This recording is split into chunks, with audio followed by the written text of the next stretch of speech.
Ya, bismillahirrahmanirrahim. Assalamualaikum warahmatullahi wabarakatuh. Alhamdulillah, pemirsa semuanya, kita bisa berjumpa lagi di podcast Dago 285 Darul Hikam Bandung. Yang kesempatan kali ini kita akan melanjutkan pembahasan. Ya, kita menggali hikmah, kita berburu hikmah tentang sejarah perjuangan dan prestasi umat Islam di bulan Ramadan. Ya, insya Allah kita akan membahas topik selanjutnya setelah kemarin kita bahas topik tentang Badar Al-Kubro, yaitu tentang perang Uhud seperti itu. Namun kita akan coba sapa terlebih dahulu narasumber kita kali ini, yaitu Ketua Yayasan Darul Hikam Bandung, dan beliau juga seorang ulama. Insya Allah sudah hadir di tengah-tengah kita. Beliau adalah Bapak Dr. Insinyur Haji Sodik Mujahid MSc. Assalamualaikum Pak Sodik. Waalaikumsalam. Ya. Sehat Pak? Alhamdulillah. Alhamdulillah. Mudah-mudahan kita sehat terus. Alhamdulillah. Amin amin ya robbal alamin. Baik, Pak Sodik, sebelum kita masuk ke topik ya, kemarin kan kita sudah cerita banyak gitu ya tentang Ramadan itu sebagai super training gitu ya Pak. Itu bagi saya mind blowing ya, karena selama ini mungkin jika kita menganggap Ramadan itu selalu ada dan jadi rutinitas saja, nampaknya kurang berkesan. Tapi dengan tagline super training ini menjadikan Ramadan momentum yang luar biasa gitu. Nah, jadi saya jadi penasaran Pak Sodik, apa sih yang Bapak jalani dalam super training ini, atau bagaimana Ramadan sebagai super training versi Pak Sodik sendiri gitu? Oke, ya, walaupun saya dikritik oleh tim ahli saya, Pak jangan bilang super training, nanti orang nggak nyaman, ya kan? Karena takut katanya. Tapi memang faktanya adalah bahwa di mana-mana orang kalau ingin naik kelas, ya, itu harus mengikuti pendidikan dan pelatihan, ya, dari SD ingin berilmu kan SD, ya kan? Naik SMP, semua kan pendidikan, naik SMA ya, untuk katakanlah menjadi orang yang berpendidikan atau bergelar sarjana, ya kan? Orang mau naik tingkat golongan juga ada trainingnya, orang mau naik jabatan juga ada trainingnya, ya nggak? Sampai dulu ada terkenakan training ISQ, atau di pemerintahan yang paling top dulu adalah ini kursus Lemhanas, ya. Jadi semua itu untuk menambah ilmu, untuk meningkatkan integritas, meningkatkan kualitas, menaikkan pangkat, itu ada trainingnya. Ya. Dan itulah yang saya pahami dalam Ramadan beserta segala ibadah yang ada di dalamnya. Ditambah lagi dengan tujuannya. Tujuannya apa? Tujuannya adalah naik kelas, menjadi kelas tertinggi, yakni kelas takwa itu. Walaupun saya sering sampaikan bahwa semua peribadahan dalam Islam itu adalah kurikulum gitu, tapi di antara berbagai ragam kurikulum itu ada sebuah sistem pendidikan. Di antara lengkapnya sistem pendidikan itu ya ada sebuah paket ibadah yang memang tujuannya khusus untuk mencapai takwa. Ini Ramadan. Jadi sampai contoh nih, ya ayuhan nasu budu rabbakumul ladzi khalaqakum walazina min qablikum la'allakum tattaqun. Sembahnya Allah, ikutilah segala perintah Allah agar kalian jadi orang takwa, ya kan? Tapi di antara ibadah-ibadah yang banyak itu hanya satu loh, saum Ramadan, yang ditujukan secara khusus untuk menjadi orang yang takwa. Dan takwa itu adalah puncak yang tertinggi. Maka saya katakan bahwa Ramadan itu dengan segala macam ibadah di dalamnya adalah sebuah sistem pendidikan atau sebuah diklat, sebuah training untuk mencapai derajat yang tertinggi itu. Nah, dengan pemahaman Ramadan sebagai sebuah training, maka saya ingin masyarakat paham, oh mau training nih, ya kan? Tujuannya apa harus jelas, kurikulumnya harus jelas, dan kita juga ada kesiapan mentalnya. Memang karena trainingnya juga super, Allah memberikan bonus-bonus ya, misalnya tadi walaupun disebut hadis lemah, apa yang sunnah jadi wajib ya, yang wajib dilipat gandakan, saum pun tidur pun disebut ibadah, ya kan? Dan ada bonus-bonus, doanya diijabah, ya kan? Kemudian segala kesalahan diampuni, ya. Itu ada sebuah bonus-bonus dari super training itu. Tapi poinnya Ramadan adalah sebagai sebuah super training untuk naik kelas kepada kelas tertinggi yang takwa. Kelas tetangga. Ya, sebuah ini ya, apa ya, ujian untuk naik kelas gitu ya. Ya. Ya. Makanya karena di sebuah training kita harus tahu tujuannya apa. Tujuannya adalah yang tadi, tujuannya menjadi orang takwa. Oke, ada sebuah training kan, ini loh tujuannya apa, ini target-target capaiannya apa, adalah target-target capaiannya. Target perilaku ada, sabar, jujur, peduli, disiplin, dekat kepada Allah. Ya, ada juga target-target ibadahnya, makin rajin baca Quran, makin rajin sholat, makin rajin infak, ada begitu. Ya, dengan tagline tadi ini training, maka saya ingin semua orang tahu loh, sebuah training harus tahu tujuannya, harus tahu targetnya, harus tahu prosesnya, dan yang jangan kalah pentingnya adalah apa yang harus kita siapkan, dan juga adalah kebanggaannya. Orang berebut kok. Orang-orang di birokrasi atau dimanapun berebut loh, ikut diklat. Kenapa? Karena tahu bahwa dengan diklat itu dia akan naik pangkat gitu, ya kan? Kenapa? Karena kita memfisikannya, itu ada sebagai sebuah training. Dan pendidikan seperti itu pasti banyak ujiannya dan banyak rasa tidak enaknya kan ya Pak ya?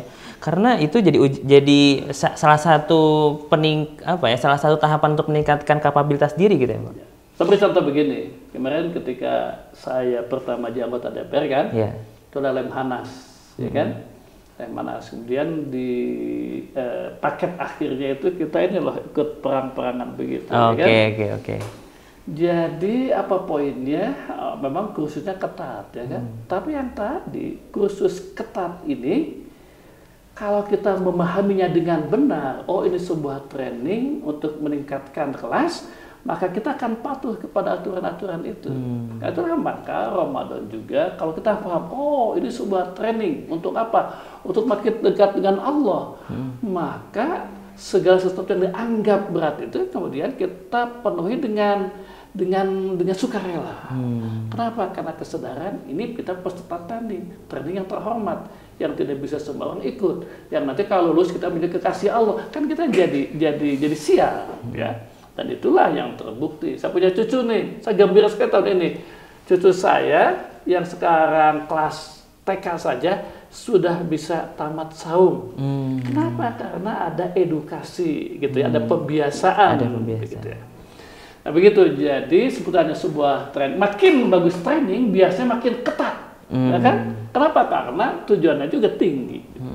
Iya. Dengan naiknya tingkatan setiap muslim mendapat predikat takwa itu jadi sumbangsih setiap orang untuk menjadi khairul ummah ya Pak? Iya, dengan jadi gini, saum itu orang per orang jadi orang terbaik. Keluarga jadi keluarga terbaik. Umat menjadi umat yang terbaik. Kalau saumnya benar, ya kan? Secara umat ya. Mungkin saum secara pribadi sudah bagus, mungkin saum secara keluarga sudah bagus, tapi mungkin saum sebagai sebuah komunitas mungkin belum bagus sehingga kita belum menjadi khairul ummah. Baik. Oke, nah itu mungkin iftitahnya apa ya? Kita refleksi tentang Ramadan seperti apa, dan kita akan coba refleksikan masuk ke sejarahnya Pak tentang Fathul Makkah, di mana sejarah ini jadi kemenangan terbesar juga ya Pak, salah satunya, dan perjuangan yang terbesar juga, dan juga di bulan Ramadan juga seperti itu. Super trainingnya pemboikotan luar biasa pada saat itu ya. Super trainingnya adalah bagaimana suplai makanan menipis dan lain sebagainya gitu. Nah mungkin boleh Pak Sodik disampaikan bagaimana hikmah-hikmah yang mungkin bisa dipelajari ya dari Fathul Makkah tersebut. Ya, pernah kita membahas ya dalam pertemuan sebelumnya bahwa perjuangan berat pertama perang Badar juga di bulan Ramadan. Ya kan? Sementara peristiwa besar berikutnya juga yang ini sangat didambakan dan dimuliakan, yakni kembalinya umat Islam ke Mekah, disebutkan Futuh Mekah, itu juga bulan Ramadan. Dan itu Allah kan bukan sembarangan menetapkan itu ya, diawali dengan Ramadan dan juga katakanlah diakhiri gitu ya. Diakhiri arti kata kembalinya Rasulullah kembali itu bulan Ramadan. Bulan Ramadan. Ini juga bulan Ramadan. Sekali lagi mengingatkan kita itulah bulan Ramadan. Bukan hanya itikaf di masjid, Itikafnya tanda petik loh, itikaf di kantor, itikaf di lapangan, ya enggak? Karena sekali lagi Ramadan bukan hanya ibadah khususnya, tapi juga ibadah muamalahnya. Nah, Futuh Mekah itu juga ada peristiwa yang luar biasa setelah kita ya dihijrahkan, diusirkan, enggak? Kemudian di Madinah juga kita diganggu, ya kan? Termasuk gangguan perang Badar, ya kan? Kemudian ketika di Madinah juga kita mau masuk Mekah, bayangkan loh, masuk Mekah tidak boleh, ya kan, harus kembali lagi, ya kan. Nah, satu di antaranya adalah yang disebut dengan perjanjian Hudaybiyah itu, ya, Hudaybiyah. Bayangkan, rindu ke Mekah, mereka sudah berjalan dari Madinah ke Mekah, ditahan di situ, diprovokasi di situ, tapi harus balik lagi, ya kan. Itu juga adalah ujian. Dan segala macam ujian itu kemudian berpuncak dengan sebuah katakanlah pertolongan Allah yang bernama Futuh Mekah. Oke. Apa Futuh Mekah? Saya kira hikmah lain selain peristiwa besar itu dilaksanakan dalam keadaan puasa, disitulah kita melihat apa yang diajarkan oleh Islam, ya, rahmatan lil alamin. Islam yang toleran, rahmat bagi alam semesta, Islam yang tidak memaksakan ajarannya, la ikraha fid din, Islam yang pemaaf, ya. 10.000 pasukan Rasulullah, ya, datang ke Mekah tidak membawa senjata, masuk ke Mekah, membuat orang Quraisy Mekah itu kegugup-gugup mereka. Dan mereka merasakan, oh sekarang waktunya kami dipancung, gitu ya enggak?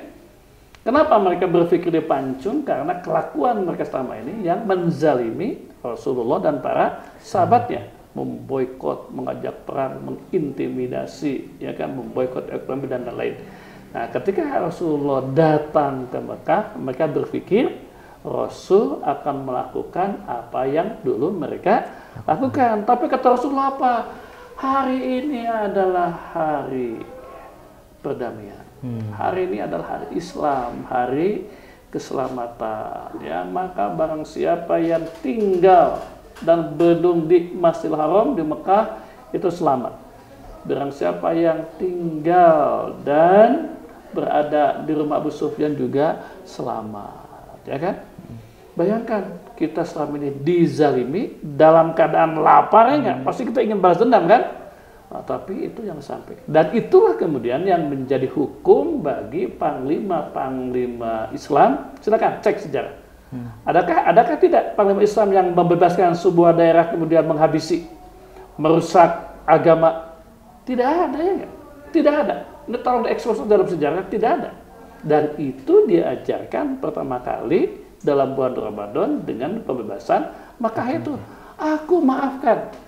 Masya Allah. Ada tidak yang dibunuh? Tidak ada. Memang ada sebagian, bukan pembunuh karena mereka melakukan perlawanan, ya, itu hanya sebagian kecil. Ya, itu sebagian kecil. Tapi bagi mereka yang tidak melakukan perlawanan, Rasulullah memaafkan. Sementara mereka berpikir akan dihabisi. Kemudian setelah itu dipaksa tidak mereka untuk sholat? Tidak, ya enggak. Ya, jadi satu adalah kembali pertolongan dari Allah, ya, yang kedua sebagai imbalan atas kesabarannya, yang ketiga di sana di bulan Ramadan dalam keadaan lapar, perjalanan jauh dari Madinah ke Mekah, harusnya dalam keadaan dendam, tapi jamaah Rasulullah memberikan pembebasan. Tidak ada yang dibunuh, tidak ada yang dirusak, ya. Dan juga tidak yang dipaksa untuk ikut agama. Hanya memang berhala-berhalanya, simbol-simbolnya itu kemudian dihancurkan oleh Rasulullah, ya. Tapi tidak ada pemaksaan untuk masuk agama Islam. Tidak ada yang kemudian dibunuh dan lain sebagainya. Insya Allah. Ya, dan itu luar biasa. Jadi ini ya, jadi model itu. Ya. Itu jadi model. Jadi model, betul. Bahkan ini juga ya Pak, di pembebasan Konstantinopel pun sama ya. Gereja tidak ada yang dihancurkan, tidak ada yang diusir segala macam, semuanya damai dan semuanya begitu indah gitu. Jadi pesan khalifah atau presiden Islam itu kepada pasukan-pasukannya jika membebaskan adalah satu, jangan bunuh wanita dan anak-anak, hanya membunuh para prajurit dalam peperangan, jangan merusak alam dan tanaman, jangan merusak tempat ibadah. Ya kan? Kemudian lindungi mereka untuk beribadah. Ini bukan kata saya loh, silakan baca sejarah-sejarah pembebasan. Ada tidak? Termasuk yang tadi. Termasuk Konstantinopel. Ya, seperti itu. Konstantinopel. Maaf sudah tua suka Konstantinopel. Oke. Baik. Mungkin itu ini banget ya menggambarkan rahmatan lil alamin Islam itu ya bisa salah satunya dicontoh dari permodelan seperti itu. Nah, mungkin untuk terakhir Pak ya sebelum kita tutup boleh Pak Pak Sodik sebagai ulama tokoh umat juga untuk menyampaikan gitu ya kepada kami semuanya tentang hikmah tersebut tuh bisa diaplikasikan, diimplementasikan dalam kehidupan sehari-hari seperti apa gitu. Sehingga kami bisa meneladani Fathul Mekkah itu menjadi sebuah pembelajaran hidup gitu ya atau menjadi prinsip hidup rahmatan lil alamin ya. Pelajaran Ramadannya atau pelajaran Fathul Mekkahnya? Pelajaran Ramadannya. Ramadan tadi karena saya menempatkan Ramadan sebagai super training ya untuk menaikkan kelas saya menjadi orang yang takwa dengan kurikulum yang tadi, ada sahur ya kan, ada saumnya ya kan, ada salat tarawehnya, ada baca Qur'annya, ada kepeduliannya, dan yang tadi dicontohkan oleh Rasulullah tidak mengabaikan urusan dunia. Maka selama hidup saya ini yang saya ingat lah ya, bulan Ramadan saya hadapi dengan biasa-biasa saja. Begitu, maksudnya kata begini, saya tidak fokus di masjid, ya, saya ngantor biasa. Bahkan tahun kemarin, kalau tidak salah ya, tahun kemarin saya menyelesaikan undang-undang haji, saya ketuanya. Kalau tidak salah adalah bulan Ramadan, ya kan. Dulu juga ini ketika pembangunan Darul Hikam, ya kan. Rekam juga ada beberapa bangunan yang kemudian saya selesaikan bulan Ramadan. Jadi saya tekuni, kan ada 5 nih akhlak orang takwa yang diharapkan hasil di Ramadan. 1, sabar, lebih tabah. Yang kedua lebih jujur, yang ketiga lebih disiplin, yang 4 lebih peduli, yang kelima lebih dekat kepada Allah. Jadi 5 inilah yang saya berusaha untuk mencapainya. Lebih sabar. Kerja dalam keadaan lapar kan lain dengan kerja dalam keadaan tenang, ya kan? Kalau dalam keadaan kenyang mungkin kita tidak sensitif, tidak baper, ya kan? Sedang saum kan biasanya sensitif, cepat marah, ya kan? Maka saya mencoba itu. Ya, yang kedua saya lebih disiplin. Ya, ingin lebih disiplin, di sholat juga lebih bagus. Tapi implementasinya disiplin kepada program, kepada berencana, ya kan?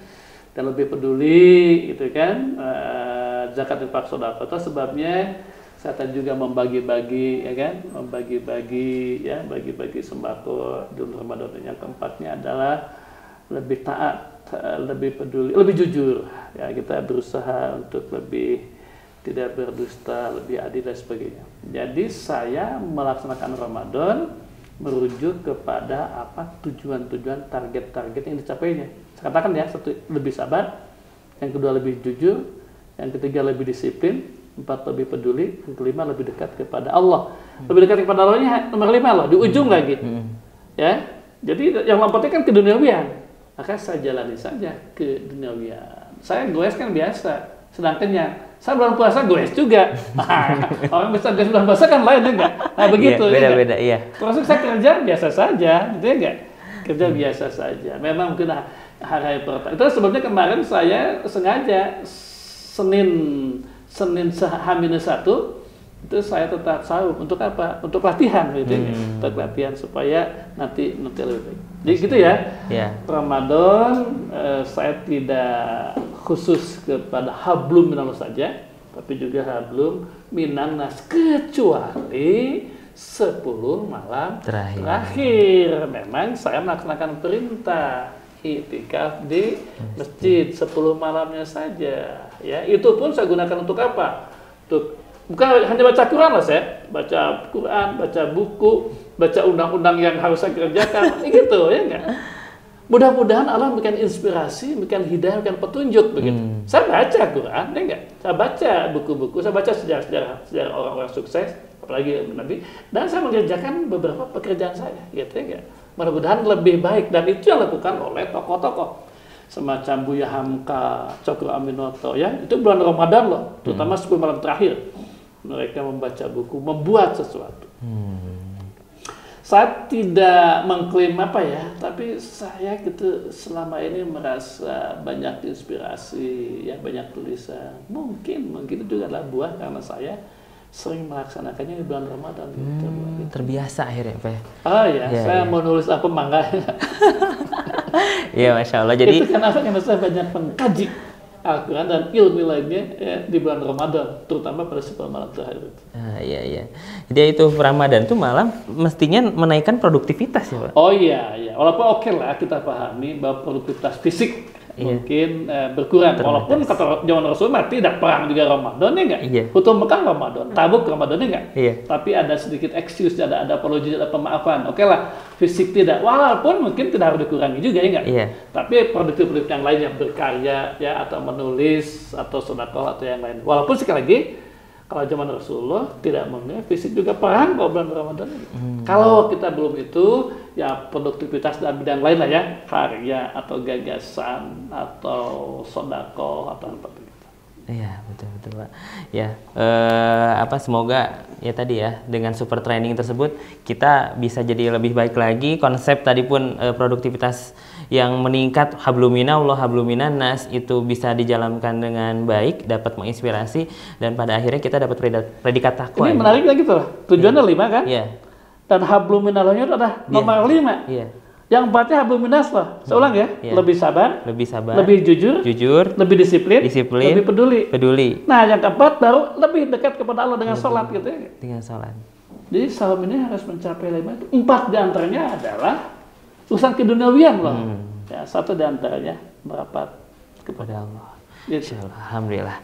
Baik, itu teman-teman pemirsa dimanapun Anda berada, kita sudah menyimak bersama ya poin-poin hikmah yang kita bisa buru dari kisah-kisah sejarah perjuangan dan prestasi umat Islam di bulan Ramadan. Semoga kita terus bisa meningkatkan ketakwaan kita dan bisa menggapai ridho Allah, maghfirah Allah di bulan Ramadan ini. Saya Faisal Muhammad Syari Alwi undur diri. Jazakumullah khairan katsiran, jazakumullah ahsanal jazaa bil jannah. Assalamualaikum warahmatullahi wabarakatuh.